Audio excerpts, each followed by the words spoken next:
के याचिकाकर्ता अभ्यर्थी हैं, उनके लिए संघर्ष कर रहे हैं। वो जयपुर से पधारे हैं, है तो ब्यावर के जयपुर से पधारे, ये भी हमारे साथ हैं। और हमारे संघर्ष समिति के मैं आपको परिचय करवा दूं, हमारे पता है। और हमने प्रेस वार्ता आमंत्रण में जो बिंदु है मैं एक बार दोबारा आपके साथ साझा करना चाहूंगा। देखिए सर, कोर्ट में न्याय मिलने के बाद में भी इनको नियुक्ति नहीं मिल रही है। और आज आपने वर्तमान में भी अलवर की एक न्यूज देखी होगी आप, 5 लोगों को 2012 से वो कर रहे थे, 2005 वर्तमान सफाई कर्मचारी भर्ती से पूर्व जो भर्ती चल रही है, हम उसका कोई विरोध नहीं कर रहे हैं। जो भर्ती है वो एक अलग विषय है, हमारा एक अलग विषय है। हमारा विषय इसमें यह है कि हम ये चाहते हैं कि जो कोर्ट केस से पहले जो विजयी हुए हैं वो लोग सबसे पहले जिसका निर्णय हुआ है वो लोगों को नियुक्ति दे, उसके बाद सरकार जाएगी।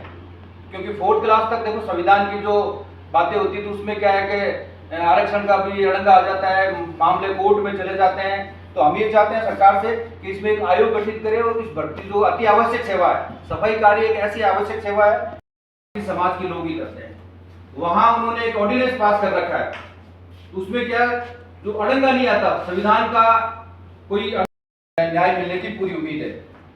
चौथा साहब, सफाई कार्य एक ऐसा कार्य हर व्यक्ति नहीं करता, इसमें अन्य समाज के लोग लग जाते हैं, वो एक अलग विषय है।